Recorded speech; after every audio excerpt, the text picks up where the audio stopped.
Okay, why don't we get started as people are joining in. So I'm Rick Bevins, and I have the privilege of serving as the director of the Rural Drug Addiction Research Center. Before I introduce our speaker, I'd like to recognize that today is Veterans Day. And I want to take a moment to thank all the veterans for their selfless service. On this day, I often think of like my Uncle Freddie that served in Vietnam. Now, luckily he was fortunate enough to make it back, unlike so many, and he actually just celebrated his 50th wedding anniversary.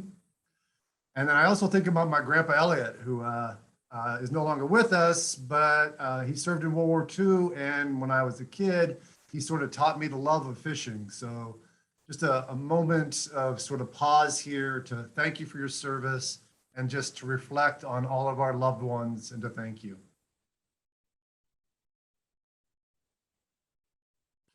So it is my absolute pleasure to introduce a friend, a colleague, and our closing keynote address. I was so thrilled when he agreed to do this. So Dr. William Stoops is a professor in the departments of behavioral science, psychiatry, and psychology at the University of Kentucky.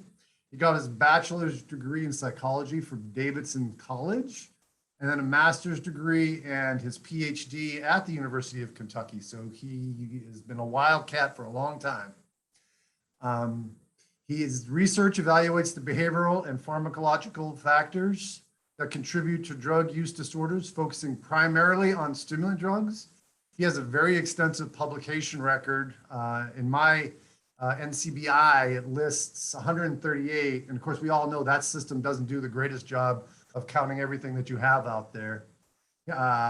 He also has 4 NIH grants at this time to fund this work. At least that's what I could find digging around. Among his research, he is leading a clinical trial evaluating non-abstinence outcomes in cocaine use disorder, and is also the principal investigator on human laboratory studies determining the role of orexin and serotonin 5-HT1B system and abuse-related effects of cocaine. Dr. Stoops has a very extensive service record to the discipline. He is currently president of the College of Problem and Drug Dependency Board of Directors and serves as editor of the Experimental and Clinical Psychopharmacology. I have had the great privilege of working with him very closely for many, many years as part of the American Psychological Association, where I have served, but he has served as Division 28 president. And he recently beat me out on the votes for a council representative, which we all knew he did. So that's the only reason I ran, because I didn't want to do it. So because I knew Bill would be amazing at it. So with that, no longer, let's have Dr. Stoops take the floor, and I wish there was a loud applause button on Zoom, so thank you so much for joining us. Oh, thank you, Rick. I will say I'm happy, well, I'm not happy to have won the Council of Representatives position, but maybe next time you can take it on. It's we just met, and it was a doozy of a meeting. So anyway, I'm really, really happy to be with you today. And thank you, Rick, for that great introduction. And thank you for asking me to present. Let me share my screen and we'll go ahead and get started. Well, did I do that right? How's that look? Everybody okay with that? Works great. Okay, great. So thanks everybody again. I'm gonna go ahead and get started. Let me see. Sorry, let me escape out of this. This is not working exactly the way I wanted to. There we go. Let's do this. Much better. All right. So I'm going to talk today about translational research on how we've used non-drug reinforcers to reduce cocaine use. Of course, if you want to reach me, this is my email address. I check it entirely too much. You can get me pretty much any hour of the day. And I'm somewhat active on Twitter. This is my Twitter handle if you'd like to check out what I've got to say there. So I want to make a few acknowledgements. I'm going to be presenting some research of our own out of our lab as well as others' research.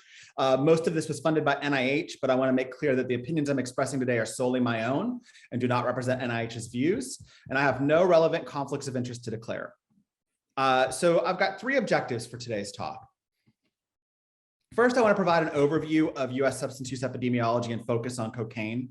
Then I want to move to sort of the meat of my presentation and describe translational research that has evaluated how we can use alternative reinforcers to impact cocaine use. And then I know we've got some folks who are interested in policy and advancing treatments out in the community. So I want to spend the last part of my talk talking about how we may be able to do that, how we may be able to advance this approach as a treatment.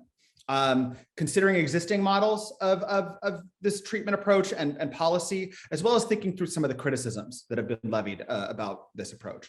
So let's start by talking about the epidemiology of substance use in the United States. So these data come from the National Survey on Drug Use and Health. And for those of you who aren't familiar, this is an annual survey that is conducted with individuals age 12 and older who are housed. And it's done in a way that it's intended to be representative of the entire US population. So from this survey, these are 2019 data published in 2020, over 60% of Americans report some type of drug use within the past month. So they're currently using some drug. Majority of this is attributable to alcohol and tobacco, although we've got quite a few folks who are using marijuana as well. When we look at sort of the next groups of commonly used drugs, we've got RX pain reliever misuse. So this is prescription opioid misuse at about 3 million current users. And where cocaine's right here, 2 million current users in 2019. The most commonly misused stimulant drug. When we look at substance use disorder, so the number of people in the country who exhibit problems with their drug use, that's a smaller number, but it's still a sizable portion of Americans. It's 7.4% of Americans meet criteria for past year substance use disorder. Again, this is really largely attributable to alcohol use disorder, and then they bundle everything else into illicit drug use disorder. And under illicit drug use disorder, we've got things like marijuana use disorder, pain reliever disorder, and then here we're seeing methamphetamine and cocaine being equal. But again, very, fairly common use disorder among people who meet criteria for a substance use disorder in general. And there's a real need for treatment and treatment access. So on this graph, I'm showing you on the left panel, the percent of individuals needing substance use treatment in the past year from 2015 through 2019. I'm going to draw your attention to this orange line with the triangles. Because this is individuals age 12 and older. So this is the overall population in the United States age 12 and older. And this number's been pretty stable. This is right around 7.5% over the past 5 years, despite everything we've done to try to intervene and provide treatment. When we look at the subset of these people who need treatment, who are actually able to access treatment, it's only about 10%. So very, very few people are actually really able to access any level, any type of treatment in the United States. And this, again, has been stable despite everything we've done over the past years. So what's available and where can it be accessed? So I'm sure that most folks on this call know that or on this Zoom know that we've got medications approved for alcohol, tobacco, and opioid use disorder, which is great. But these can still be difficult to access, particularly for alcohol and opioid use disorder, because those treatments require a physician's prescription. For tobacco, you could get NRT, but if you want varenicline or bupropion, you also have to go to a physician. We have no medications for any other substance use disorders that have been approved by the FDA. There are diverse non-pharmacological interventions, which I'm going to talk about in just a second, that have been researched and deployed for pretty much any drug, but has really been done in a patchwork fashion. So if you look at what type of treatment people have accessed in 2019, 2.1 million are accessing treatment through a self-help group. So this is like Alcoholics Anonymous or Narcotics Anonymous. Then folks are accessing it throughout outpatient centers, outpatient rehabilitation, outpatient mental health centers. Very often, these outpatient centers don't have a physician who can prescribe a medication to treat substance use disorder. When we look at sort of these next inpatient rehabilitation, private doctor's office, hospital, inpatient, folks are likely able to access medications here, and but we see it. It's just decreasing. It's just these places are less commonly accessed, are much less commonly accessed than a self-help group is. And then perhaps some commentary on treatment access availability in the United States. Some folks are getting their treatments at emergency rooms or in prisons and jails. That's where they've got to go to get their treatment. And to me, that's really unacceptable. That's a place that is where it's commonly accessed. With the exception of understanding that if that's all they can get, that's better than nothing. Being able to get it in an emergency room or a prison or jail. So going back to this slide where I showed you past month US substance use epidemiology, I want to revisit the idea that we've got medications for sort of these most commonly used drugs: alcohol, tobacco, pain relievers, opioids, and heroin. We do not have medications for then the sort of next most commonly used drugs: cannabis and cocaine. Today's talk is going to be about cocaine and advancing treatments for cocaine. So let's spend just a little bit of time talking about cocaine use disorder epidemiology. In this top panel, I'm showing you the percent of people in the United States who have indicated past year use of cocaine from 2002 to 2019. Again, I'm going to draw your attention to these triangles to focus on the general population age 12 and older. And while there has been some decrease in use from 2002 down to about 2011, we've been pretty stable, hanging right around 2% of the US population reporting use of cocaine in the last year. When we look at people meeting cocaine use disorder in the past year, again, there's been some reduction in the general population from 2002 to about 2009. But we've just hung sort of stably at about 0.5% of the United States population is using cocaine in a way that they would meet use disorder criteria. And despite everything we've tried to do to change that. So to reiterate what I've just said, cocaine use and use disorder rates remain stable. Unfortunately, cocaine use overdose deaths are increasing. Some of this can be attributable to opioid co-involvement, particularly where people who are using cocaine use it and it's been adulterated with an opioid like fentanyl and they overdose for that reason. So if we could stop them from using cocaine, we could potentially stop this opioid co-involved overdose. Not only that, what I think is really, really critical for folks to know and to understand is that cocaine overdose, or cocaine use, but cocaine overdose in particular, is a health disparity and health equity concern. And I'd always sort of suspected this was the case, but I saw some data in 2018 that just made me really stand up and pay attention. And this was data published by Shields and colleagues in 2018 that showed that overdose death rates in Black people were comparable to those of overdose death rates in white people. And look at what we've done to help combat the opioid overdose crisis. But what's even more stunning from these Shields data is that the cocaine overdose epidemic in Black people is more prolonged. We saw those rates that are now equivalent to those of opioid overdose death rates in white people for 10 or 12 years before we saw the opioid crisis come on in white people. So it's a prolonged epidemic. It disproportionately affects Black people, older people, and people with low educational attainment. And all of this has been magnified by the COVID-19 pandemic. It was bad before, but it's even worse because of the COVID-19 pandemic. So although cocaine use disorder in and of itself is a problem, absolutely 100% people are dying from it, it's associated with a range of other health complications. People who use cocaine are more likely to acquire sexually transmitted infections. We need to revisit these numbers, but I don't know, 5 or 6 years ago when we were writing a paper, we went and looked at HIV acquisition rates in people who use cocaine in the NSDUH data, and we found that people who use cocaine after you control for injection drug use, so they aren't acquiring HIV through injection drug use, were 27 times more likely to have HIV than people who didn't use cocaine. I'm going to say it again. not 27%, 27 times more likely to have HIV than people who didn't use cocaine. They're more likely to be diagnosed with mental health disorders. They're more likely to smoke cigarettes. They're more likely to experience cardiovascular problems. People who use cocaine have other problem behaviors. They have trouble with impulsivity. They engage in risk taking to a greater degree than people who don't use cocaine. So what is cocaine use disorder and how do we diagnose it?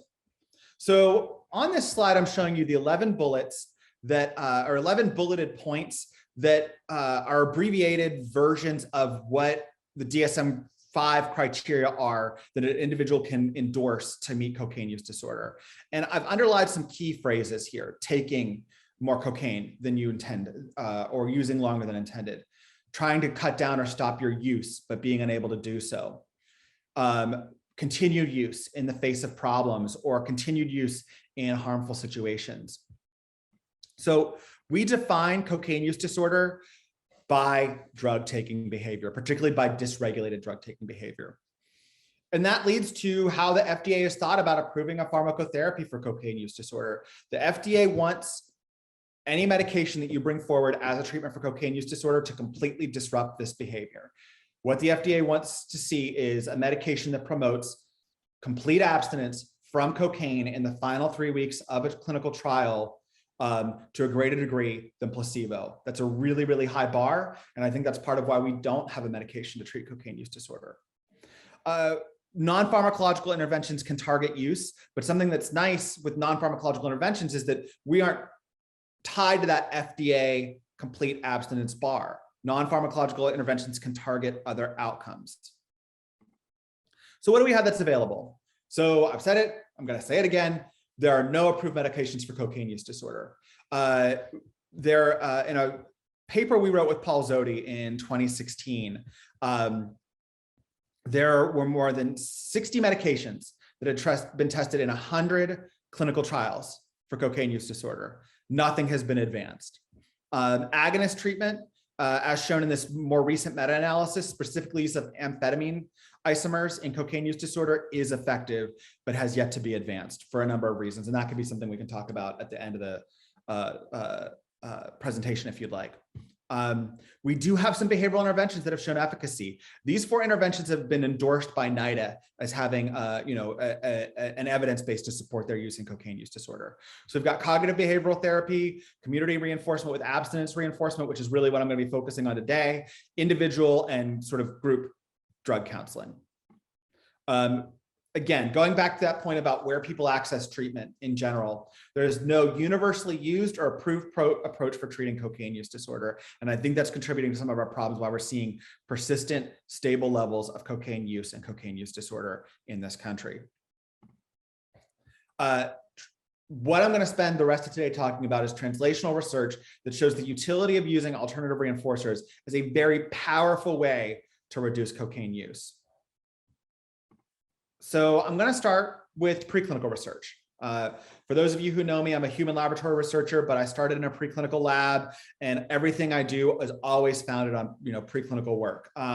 So I'm going to spend a little time talking about early research in this area that was conducted with non-human primates, and then I'm going to show some subsequent research that was conducted in rodent models. Then I'm going to build on that and talk about recent work that has built a homologous cocaine alternative reinforcer choice model in non-human primates and humans. And that was done in our lab as a way to sort of show how this effect can be conserved across species if you really, really tightly match the variables. Bottom line is all of these studies serve to demonstrate parameters that are important for how alternative reinforcers influence cocaine intake. So let's start with sort of the probably easiest one to think about is alternative reinforcer magnitude. This was a paper published by Mike Nader and Bill Wolverton in 1991, and they were doing work with rhesus monkeys. And they had trained these monkeys, to self-administer food pellets, a range of them from 1 up to 16, each pellet being 1 gram, and cocaine doses from 0 to 0.56 milligrams per kilogram per injection. They then gave monkeys a choice between these 2 options, food and cocaine, with either the amount of food available being held constant and the drug dose being varied, or the amount of drug available being held constant and the food amount varied. To again, really get at the idea of how does alternative reinforcer magnitude, the number of food pellets, how does that impact cocaine choice? So here are some outcomes from this study. These are actually individual monkey data in each of these 4 panels. I'm going to focus on this top left panel, M8624, but the general pattern of results is similar across monkeys. So on the y-axis is shown percent of drug choices. So the percent of times the monkeys are choosing that cocaine dose. On the x-axis is the cocaine dose. Cocaine doses available to this monkey. I'm gonna sort of use the 1 pellet, the cocaine dose versus 1 pellet choice as an anchor here. So that's the open circles. And what you can see is that as the cocaine dose response, the cocaine dose goes up, you see increased preference or increased choice for cocaine over that 1 food pellet. Pretty standard, what we would expect to see. However, as we increase the number of food pellets available in any given at any given choice, we see that that dose response curve shifts down and to the right. So when 4 food pellets are available, which are the closed squares or closed circles here, my apologies. We see, again, increased cocaine choice as the dose goes up, but we have to go to a higher dose, almost double, to get nearly maximal drug choice in this monkey. When Mike and Bill provided 16 food pellets to cocaine, even that dose is only chosen 50% of the time. So alternative reinforcer magnitude, as you increase the alternative reinforcer magnitude, you're suppressing drug choice. This was then followed up by a number of studies, but the one that I want to focus on here was done by Morgan Thompson and colleagues and published in 2013. And this is a study that was done in rats. And instead of food pellets, what they did was vary drinking liquid concentration of Ensure from 0 to 56%. And rats were choosing between that varying Ensure concentration and a range of cocaine doses from 0 to 1 milligrams per kilogram per infusion. And the animals were given a choice between those 2 options again, as the liquid concentrations of the cocaine dose varied across sessions. I'm going to focus here on the top panel, which is percent of cocaine choice as a function of Ensure concentration. Again, along the x-axis is the unit dose of cocaine. Let's again anchor ourselves with the 0% Ensure concentration. And when even when placebo is available, but across the cocaine dose response curve, you see near maximal drug intake when it's just basically water, when there's 0 Ensure in the drinking water. As you increase the Ensure concentration, you go to 5.6%, you do see some suppression of drug intake. But when you get to 18 and 56% Ensure concentrations, you see near complete suppression of low dose cocaine intake. But then, as you get to this higher dose, this 1 milligram per kilogram per infusion dose is it's a pretty hefty dose. It's a pretty powerful reinforcer and hard to overcome. So you see, near maximal drug intake. Although also just to point out on this bottom slide, which is total number of reinforcers, there's not a whole lot of behavior going on here. These rats are not self-administering a whole lot of drug at this dose. All right. So, another factor that we might want to think through about being important is response requirement. Making either the drug more difficult to earn or making the food more difficult to earn. So this was a paper published by, again, Mike Nader and Bill Wolverton in 1992, done in rhesus monkeys as a follow-up to their 1991 paper. And in this study, they trained the monkeys to self-administer food pellets, 1 or 4. So they varied the magnitude again here and cocaine dose from 0 to 1 milligram per kilogram per injection. And they gave animals a choice between 2 options, with either both options being available at the same response requirement, for a fixed ratio 30. So to earn a food pellet would be 30 responses on a lever, and to earn a cocaine dose would be 30 responses per lever. Sometimes though, they increased the response requirement for cocaine relative to the food response requirement. Other times they increased the food response requirement relative to the cocaine response requirement. So here's some of the data from that study. This is data for 1 pellet. I'm not showing you the 4 pellet data because it's pretty similar. And this is when the one pellet is available on an FR30. And they actually have group mean data here on this bottom right panel. So I'm gonna just talk about that. On the y-axis, again, is percent cocaine choice. Along the x-axis is cocaine dose. Just like with the rats, with the monkeys, previously, let's focus on the equivalent response rate. So cocaine available on an FR30, one pellet available on an FR30 as our anchor here. We see just what we would expect to see. As the cocaine dose increases, we see increased cocaine choice. As you, though, increase the cocaine response requirement, so this open squares line is when cocaine's available on an FR120 and one pellet of food is available on an FR30. We see some shift in the dose response curve, not a lot, but some shift in the dose response curve down, particularly for this low cocaine dose. But when you make cocaine much harder to earn than one pellet of food, and again, remember, one pellet of food is not a particularly strong reinforcer. So cocaine's available on an FR480, one pellet of food is available on FR30, you see near complete suppression of drug intake, down to 25% of choices being made for drug and the remainder being made for that one pellet. Morgan, Thompson, and colleagues followed this up with a rat study. Again, this is that same paper published in 2013, where they trained those rats to self-administer food pellets and cocaine. And similar to what Bill and Mike did, they sometimes increased the response requirement for food relative to the response requirement for cocaine. Other times they increased the response requirement for cocaine relative to food. So I want to focus again on this top panels, but I'm going to start with the panels on the left. And these are data for what happens as you change the FR requirement, the ratio requirement to earn food relative to cocaine. So again, to anchor ourselves, let's focus on this FR food 5, because cocaine is also available on a FR 5. We see this sort of prototypic dose-related increase in cocaine choice when the response requirements are equivalent. When food is easier to earn than cocaine, so it's FR1 versus FR5, we see a suppression of drug intake, sort of on the same magnitude we saw with the monkeys. So some suppression at this lower cocaine dose, but near maximal intake as we get to this high cocaine dose. When we make food harder to earn than cocaine, rats shift, the response curve shifts to the left. So rats increasingly choose cocaine doses when food is harder to earn relative to that cocaine reinforcer. The converse is also true. So again, anchoring ourselves at these closed circles, we can see that there's this when cocaine and food are available on the same ratio responding requirement, prototypic dose-related increases in cocaine choice.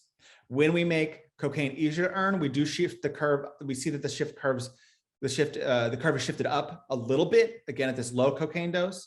When we make cocaine harder to earn than food, we see suppression of drug intake with about 50% choice when cocaine is available on an FR45 relative to food being available on an FR5.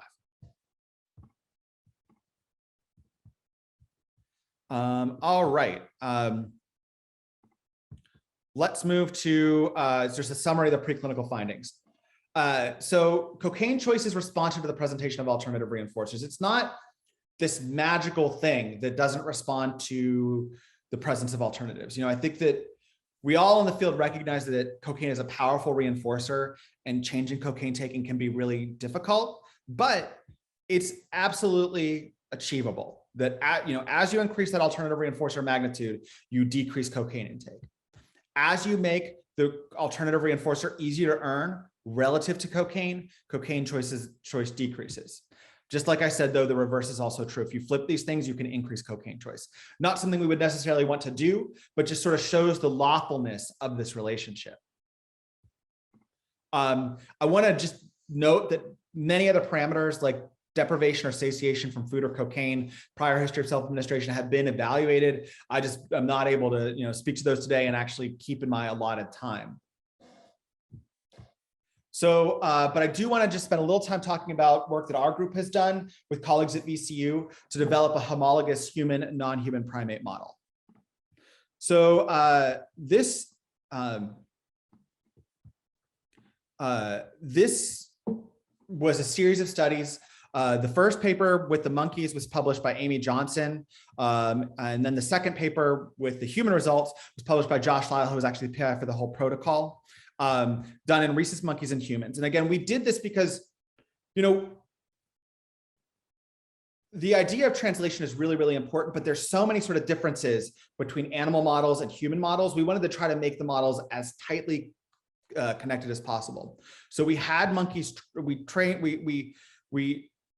gave monkeys and humans the opportunity to choose between food for the monkeys and money for the humans as the alternative reinforcers. So 0 to 10 pellets, or a penny up to $3. And then cocaine. For the monkeys, it was 0.43 milligrams per kilogram per infusion. For the humans, it was 0 to 30 milligrams per 70 kilograms per infusion. And these are the exact same doses on an infusion basis, on a weight-based basis. And in each session, the organism under study, the rhesus monkey or the human, had a total of 9 choices. So aside from the alternative reinforcers being different, and I'll talk about why we didn't use food in humans in a little bit, these were identical experimental conditions. So I'm not going to walk through these figures in as much detail as I did on the past slides. I will note that on the top panel are the monkey data and the bottom panel, the human data.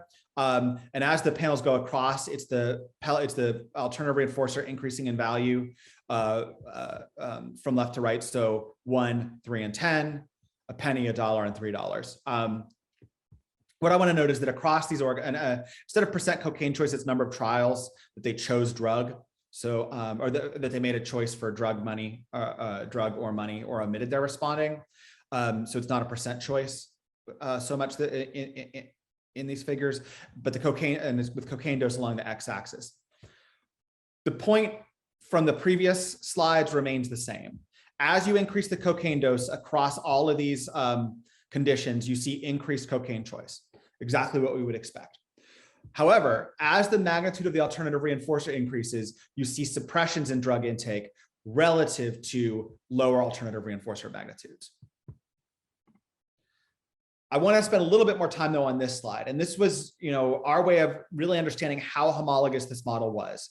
So along the x-axis, on the y-axis for each of these panels is the number of cocaine choices made in humans under any given condition, either the placebo cocaine dose up through the high cocaine dose, correlated with the number of cocaine choices in monkeys. And I'll just, and what this panel show are low alternative, medium alternative, high alternative value, but I'll just spend a little talk about the collapse alternative. We see near perfect alignment. We've got an R squared of 0.98. I don't think I've ever seen an R squared of 0.98 come out of our lab before. So really, really, really tight correlations in terms of choice as a function of cocaine dose across alternative reinforcer values. So just as I showed you with the preclinical data, cocaine choice is responsive to the presentation of alternative reinforcers. Again, as you increase that magnitude of alternative reinforcer, you decrease cocaine choice. As you increase the cocaine dose, you increase cocaine choice. The self-administration outcomes are tightly correlated across those 2 studies and 2 species. And then, so now I want to use this as a bridge to move to human laboratory work that is sort of further evaluated the parameters related to cocaine and alternative reinforcer choice. So I'm going to focus on similar parameters evaluated to those that, I'm going to focus on similar parameters to those that have been evaluated in non-human animals, but human laboratory research is extended to understand how type of alternative reinforcer can impact cocaine intake. You know, this is the work that I do day in and day out. So I sort of take it for granted that a lot of folks don't really understand how this work is done in humans. So we can talk about more details later, but just some basics, because these are the questions I tend to get when I give presentations like this. There are a lot of hoops we've got to jump through, but basically all of this work is conducted in individuals who are actively engaged in cocaine use, and we verify their use. We rigorously screen them prior to enrollment for contraindications to giving them cocaine. All subjects provide informed consent, and none of them are seeking treatment for any of their drug use. So the first study, you know, that I think really came out on this was published by Steve Higgins in 1994, and this looked at alternative reinforcer magnitude. And I won't show you these data, but I want to make clear that cocaine functioned as a reinforcer in these individuals. So the initial session, they did an initial session where they had these enrolled individuals make 10 choices between intranasal cocaine, 10 milligrams and placebo dose, just to demonstrate that these individuals preferentially chose cocaine over placebo and that it functions as a reinforcer in these folks. What I am going to show you the data for our subsequent sessions in which they had these individuals make 10 choices between cocaine and money values ranging from $0 to $2. And each of these conditions was tested twice. So here are the outcomes. These top four panels are individual subject data. Along the x-axis, or at the bottom shows you the group average. That's the graph I'm going to describe in more detail. Again, on the y-axis is cocaine choices. Along the x-axis is money rather than dose, because there's just a single cocaine dose tested here. The open circle, the open squares are the first exposure. The closed squares are the second exposure. Outcomes are pretty similar across, with the exception of this 50-cent condition. But basically, when no money's available, these subjects select all the cocaine. That's what we would expect. As we increase the alternative reinforcer value, you see this really sort of nice suppression of drug intake with a complete suppression of drug choices at this $2 cocaine condition, or $2 alternative reinforcer condition, excuse me. Thinking about response requirement, again, back to those studies by Mike Nader and Bill Wolverton and Morgan and Thompson. We published a study about this in 2012. And in this study, we had subjects sample a range of intranasal cocaine doses, 5 to 30 milligrams. And then we had them make 8 choices between that sample dose and a quarter. The cocaine response requirement across all sessions was 100. So it was available on an FR 100, 100 responses to earn that cocaine dose each choice. We varied the money response requirement across sessions. Sometimes it was easier to earn than cocaine, much easier on an FR1. Sometimes it was much harder, available on an FR 1000. And here are the outcomes from that study. On the y-axis is number of drug choices. Again, the maximum number of choices is 8. On the x-axis is the cocaine dose, 5 to 30 milligrams. Again, sort of to provide an anchor for our perspectives, I want to talk first about when the FRs are equal between the two choices. So that's this FR 100, these triangles. So both cocaine and money available on those following 100 responses.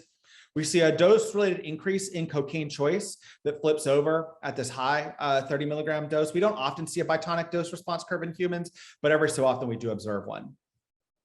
When we make money harder to earn, when we make that alternative reinforcer harder to earn, we increase cocaine choice. So you can see this, basically just upward shift in the dose response curve for cocaine when money's harder to earn. When we make money easier to earn, when we make it easier to get that alternative reinforcer, we see a suppression of drug intake, not a complete suppression. And we'll talk a little bit later about sort of perhaps reduction in use rather than complete abstinence is something we need to be thinking about. But we do see a reduction in drug intake at both the FR1 and FR10 values when money is available at lower response requirements. Moving to alternative reinforcer type. Again, this is something that we've looked at more in humans than I think we've looked at in animals, in non-human animals. So this is the first study I want to talk about is a study published by Carl Hart in 2000. And in this study, subjects sampled a range of doses of smoked cocaine, 0 to 50 milligrams, and then they made 5 choices between cocaine at either a $5 money voucher or a $5 merchandise voucher. So they could only exchange it for like goods of some sort. Here are the outcomes from that study. Along the y-axis is number of cocaine choices, again, a maximum of 5 choices available in any given session, and cocaine doses from 0 up to 50 milligrams. When it's the merchandise voucher, you see a slight increase in drug intake relative to when it's a money voucher. So there's reduced drug intake when it's a cash voucher available relative to a merchandise voucher. We wanted to follow this up, and this is the study where I'm going to talk about why we didn't use food as the alternative reinforcer in humans. In a study that we published in 2010. So we had subjects sample either placebo or intranasal cocaine, and then we had them make 6 choices between that dose and either money from a penny up to $1 or a preferred food item from also valued at a penny for $1. So Josh Lyle and I actually went to the grocery store and figured out what you could get in Lexington, Kentucky for a penny or 10 cents or a penny or 50 cents or $1 or whatever. And we presented that in a menu to the subjects, and they picked their most preferred item. And they then were given that item when they selected food over drug. And I saw a comment potentially about the anorectic effects, and I'll come back and we could talk about that in humans or in the animals. But in humans, we wanted to get around that, so we actually delayed the provision of the alternative reinforcers. We just gave folks tokens, basically both for money or the food item, saying like, you've earned this item, and then they could exchange at the end at the end of the session for the actual reinforcer. So we didn't have to contend with the anorectic effects because we didn't expect them to consume all their food or use all their money within that session. So here are the outcomes. Number of drug choices, a maximum of 6 on the y-axis, value of alternative reinforcer along the x-axis. These are data for the money alternative reinforcer. These are data for on the left panel. These are data for the food reinforcer on the right panel. Placebo cocaine dose is shown in the circles. Our active cocaine dose is shown in the squares. Just a note, for a long time, we don't actually do this much anymore, but for a long time, we used a 4 milligram intranasal cocaine dose because it produces numbing, and so helped us maintain the blind. But it doesn't really produce blood levels or subjective effects. So what first, I think is probably apparent from both these slides is that active cocaine is chosen to a greater degree than placebo, pretty much universally. But I think what's more important, what's more striking, is how much more effective money is as an alternative reinforcer relative to food in people.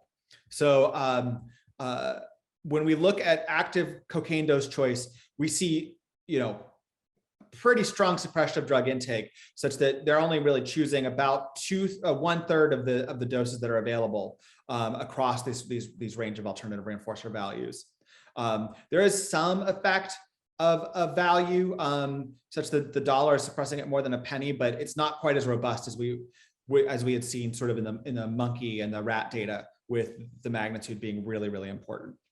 When we look at food, it's a terrible alternative reinforcer in humans. We see near maximal drug intake when food is the alternative reinforcer relative to money. All right, so to summarize human laboratory findings, cocaine choice is responsive to the presentation of alternative reinforcers. As the alternative reinforcer magnitude increases, cocaine choice decreases. Again, this is not always the case, though. Similarly, as the response cost for alternative reinforcer decreases, cocaine choice decreases. So you make that alternative reinforcer easier to earn, you decrease cocaine choice. Moving one step forward, cash is a more effective alternative reinforcer than non-cash alternatives. Again, just like with preclinical data, other parameters, severity of use, order presentation of alternative reinforcer values have been evaluated. But taken with preclinical findings, alternative reinforcers exert a powerful effect on cocaine intake. And I'm going to now move and talk about how clinical trial findings align with those from the laboratory. So I want to talk about the initial sort of seminal trial that demonstrated efficacy, and then I want to talk about some subsequent studies that looked at alternative reinforcer magnitude, alternative reinforcer type, and some novel treatment delivery methods. But I want to note that there's a whole lot more that's been done with this that I just can't cover today. So the initial trial, published by Steve Higgins in 1991, and they took treatment-seeking people with cocaine dependence and either assigned them to receive alternative reinforcers when they provided objective evidence of cocaine abstinence. So when they came into the clinic and provided a urine sample that was negative for cocaine and its metabolites, they received an alternative reinforcer. They received vouchers for exchangeable for money or services. And then the second group is assigned to sort of standard 12-step Narcotics Anonymous counseling over a 12-week treatment period. Here are the outcomes. These are both showing the number of subjects who achieve some level of continuous abstinence from 1 week out to 12 in the treatment period. The behavioral treatment, the abstinence reinforcement intervention, is in the filled bars. The hashed bars are the NA treatment. The top panel is when you count missing values as positive, and the bottom panel when you count missing data as negative. So I'll just focus on the cocaine positive, the presumed positive outcomes. Across the 12-week trial, you see much greater proportions of individuals assigned to the behavioral intervention able to achieve abstinence. So even out to 11 weeks, 40% of the people in that abstinence reinforcement condition are able to achieve, are able to be abstinent. They're abstinent for 11 weeks continuously. It's like incredible relative to the NA treatment. Steve has followed this up with a body of work. If you haven't read it, I certainly encourage you to do so. But I do want to talk about a study that he did that looked at alternative reinforcer magnitude. And this was done in treatment-seeking subjects with cocaine dependence. Again, they assigned one group to receive high-value alternative reinforcers. So they could earn about $2,000 across the trial if they provided urine samples consistently negative for cocaine. The second group got low-value alternative reinforcers, so about $500 available across the trial. It's a 24-week treatment period with alternative reinforcers available for the first 12 weeks. And this is showing, similar to the last graph I showed you, the percent of subjects achieving some level of continuous abstinence. So their duration of continuous abstinence across the 24-week trial. The closed bars are the high voucher group. The open bars are the low voucher group. And out to 12 weeks as alternative reinforcers are available. We're seeing, up to the point where alternative reinforcers remain available is 12 weeks.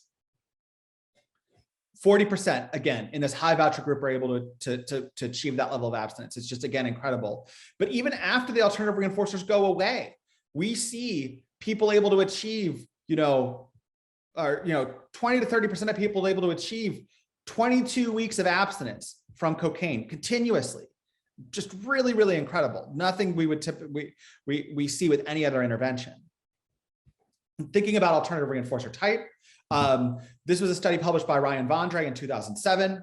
Again, treatment-seeking subjects with cocaine dependence. These folks were actually also methadone maintained. And this is with this subject's design. It's actually really interesting. And they assigned folks to goods-based alternative reinforcers where they provided cocaine evidence of cocaine abstinence, cash-based alternative reinforcers across a range of values. And this was done in random order, and there was a washout between conditions. They did this over 16 weeks. So here are Ryan's data showing you percent overall abstinence across the range of values, with vouchers shown in the sort of dotted bars and cash vouchers shown in the filled bars. And it's only when we give cash, or when Ryan gave cash at high values, $50 and $100 for being abstinent, that you see a separation where you're seeing significant increases in abstinence from cocaine. So alternative reinforcer type matters in the clinical trial as well. Now I want to move and talk a little bit about novel treatment delivery methods, because that's relevant to what I'm going to close with. So Nancy Petrie pioneered this idea that I'm going to talk about here. This is a paper she published with Bonnie Martin in 2002.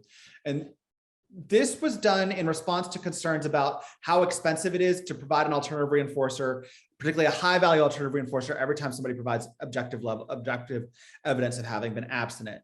So this was done, this is sort of the advent of the fishbowl method. And so what I mean by that is one group was assigned to receive prize-based alternative reinforcers for cocaine, and this was also an opioid maintained group, so opioid abstinence plus standard treatment. So every time they provided objective evidence of cocaine abstinence, for example, they were given a number of draws from a fishbowl.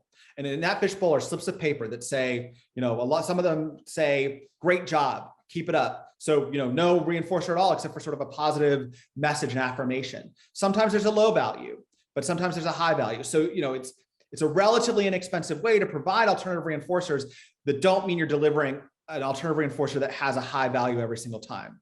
The second group was assigned to standard treatment alone, and this was done in a 12-week trial. So I want to draw your attention to this bottom panel. These are the results for cocaine abstinence from this fishbowl method across the 12-week trial. So the percent of cocaine negative urine samples observed, the closed circles are the active contingent treatment, the fishbowl method. The open squares are the standard method. So across the 12-week trial, you see separation with up to 75% of samples being provided being negative within across that 12-week treatment period. And what I think is astonishing is that on average, patients in the CM condition earned about $140 worth of prizes. So not a huge investment there to get some significant levels of abstinence from cocaine in these individuals. Another novel treatment method came out of Ken Silverman's laboratory. And this is a paper he published on this method in 2007. And it's called the therapeutic workplace. And so in this therapeutic workplace, and in this particular study, they enrolled individuals who injected cocaine who were also methadone maintained.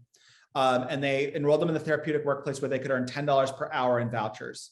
One group was assigned to having to be abstinent from cocaine in order to work and get their $10 per hour in vouchers. The second group just got work alone. They could come in and work whether their urine was positive or negative for cocaine. It's a 30-week trial, and the last 26 weeks were the work period where the contingencies were in place.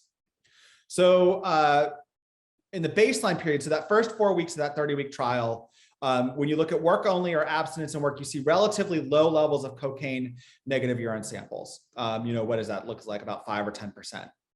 When we look at, when they enter the intervention period, you see pretty substantive increases in cocaine negative urine samples in the group assigned to having to be abstinent. So we're up to about 30 or 40%. So not quite as impressive levels of percent negative samples as Nancy Petrie got in that study I just showed you. But if we think about it, you've got a 5 or 6-fold increase in cocaine abstinence in this intervention. So clinical trial findings: providing alternative reinforcers effectively reduces cocaine use to a greater degree than standard treatments. The findings are consistent from the laboratory to the clinic that as alternative reinforcer magnitudes increase, cocaine use decreases. This isn't always the case though. Nancy Petrie was able to use relatively low alternative reinforcer values and get cocaine abstinence. And the type of alternative reinforcer influences the outcome. Innovative and creative approaches have been successful in promoting cocaine abstinence. So what do we do? What do we do with all this translational evidence supporting this approach for treating cocaine use disorder? So I want to consider the support we've got for using this method to reduce cocaine use. The accumulation of evidence. I've shown you just a small amount of it today. Accumulation of evidence supports this treatment as approach in cocaine use disorder. In fact, a recent meta-analysis found that contingency management stands out above all other treatment approaches for its efficacy in reducing cocaine use. There's even support from the current Biden-Harris administration. So I took this out of an early memo from like February of 2021 around drug policy in the Biden White House. That in the first year, the Biden-Harris administration will work with ONDCP to coordinate with other White House components in the interagency to identify and address policy barriers related to contingency management interventions for stimulant use disorder. Now, there are a whole bunch of other things they wanted to do, but this is a call out for contingency management from the president and the vice president, which is incredible. Nothing we had ever seen before from previous administrations. So who's using it? Who's using this approach? Because I think that's important to consider.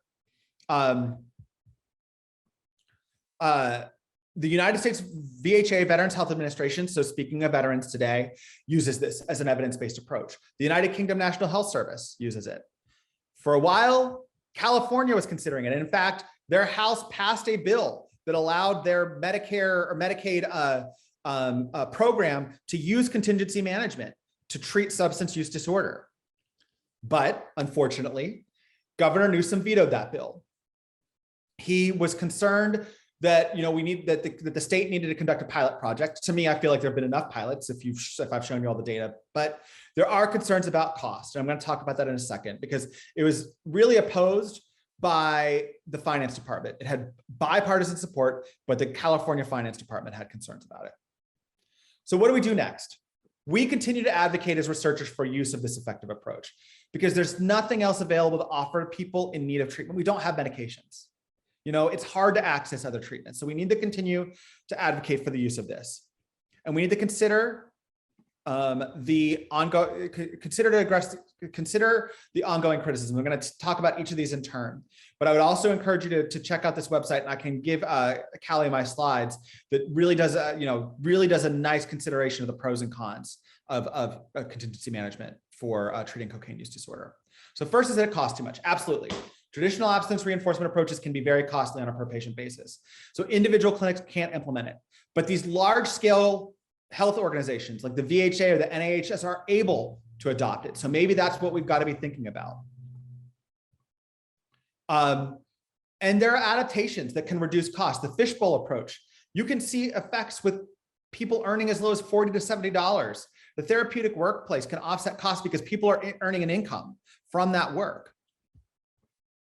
And there have been some cost-effective analyses that show, of course, it is more expensive than standard treatment, but it can be cost-effective depending on how a clinic might value the sort of longer abstinence you see with this approach relative to others. If you look at special populations, particularly unhoused populations, it actually isn't necessarily any more costly because it offsets costs from drug use in those populations. So if you intervene with contingency management in those groups, there's a lot of benefits that can accrue. It doesn't work in the long term. Absolutely, doesn't work in the long term. Is a huge criticism. Patients often return to use after ending the intervention. This is true for many medical problems. After you stop taking your antihypertensive, your high blood pressure is going to come back. After you stop taking your antidepressant, probably your depressive symptoms are going to come back. In fact, I turn that on its head and say, when you turn off the intervention and the problem comes back, that's an indicator of the effectiveness of this approach. Some studies have looked at the durability of its effectiveness. I'm going to talk about 2 of them.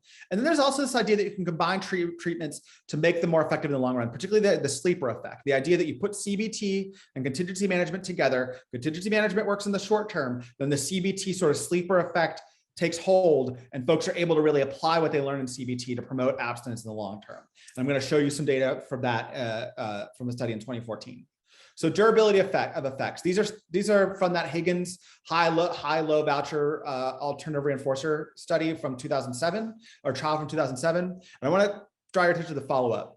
These are 6 to 24 months after treatment. And this is the percent of individuals abstinent after they've left treatment. So even at the 24 months, you're seeing the folks that they're able to follow up with achieve it being, up to 50% of them being abstinent out to 24 months. So there is some durability of effect there, but that is not always the case.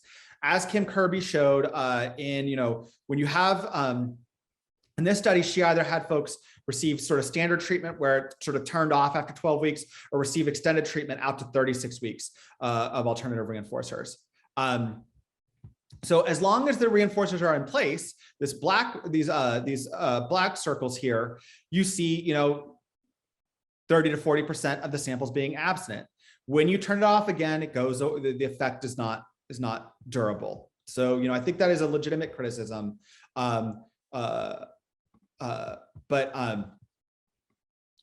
But one we can hopefully overcome with combined treatments. So these are the data that I talked to you about from Pettyjohn and colleagues in 2014. They assigned folks to either an experimental group that got CBT and contingency management, or that just got control treatment. And and in the sort of first 12 weeks, you can see that CM effect coming on with up to 70% of samples being negative for cocaine. And then you see some and after the alternative reinforcers are turned off after 12 weeks, you see that effect sustained in this experimental group, ostensibly produced by sort of the cognitive behavioral therapy skills they're receiving. You're paying people to do something they should already be doing, that age-old criticism. Well, my response to that is always that actually what you're doing is you're providing an evidence-based behavioral intervention. You're giving people treatment for something that they need. And in fact, we actually all receive rewards and incentives to engage in various target behaviors. So what is it about helping people not use cocaine that makes it so bad? And I would argue that there's nothing wrong with it. And it's the stigma that many apply to substance use disorders that somehow makes this idea of abstinence reinforcement worse. Lastly, I think, what we're really doing is offering choices and options to people who have very limited options in the first place. Okay, so this one is sort of the big one that we're sort of wrangling with now, is the idea of anti-kickback statutes. Again, going to the idea that, the federal government paying for it through Medicare, Medicaid, sort of large health systems. It is true that the Center for Medicare and Medicaid Services imposes annual limits on incentives as a way to prevent fraud and abuse. Completely legitimate, absolutely something they should do. But the Veterans Health Affairs Administration doesn't see abstinent reinforcement as an inducement or as an incentive. They think of it as a treatment. And this is consistent with NIDA's and SAMHSA's viewpoints. 16 groups wrote to OIG to request a change to this anti-kickback statute and add contingency management, alternative reinforcers as a safe harbor to promote, as a way of promoting drug abstinence, to add a safe harbor provision so that they aren't considered kickbacks. And that was done in February 2021. We know the federal government moves very, very slowly, so the next steps remain to be determined. So just some conclusions before I jump to questions. Translational research shows that providing alternative reinforcers reduces cocaine use. Magnitude and type of alternative reinforcer matter. The response requirement is also important. I think that's something we haven't thought about so much in clinical trials. Thinking about broader implementation, some large-scale health organizations have implemented it, but there are criticisms and legal concerns that pose barriers. I like to flip it and think on the bright side. I think those are avenues for future research. Those are things that we can do to help address those concerns and those barriers. Bottom line is we see that alternative reinforcers promote abstinence. But to sort of come back to this idea of sort of non-abstinence outcomes, which is something I'm really, really interested in. We know cocaine use disorder is more than just cocaine use. So we need to be thinking about, is there bleed over from promoting abstinence to other non-abstinence outcomes?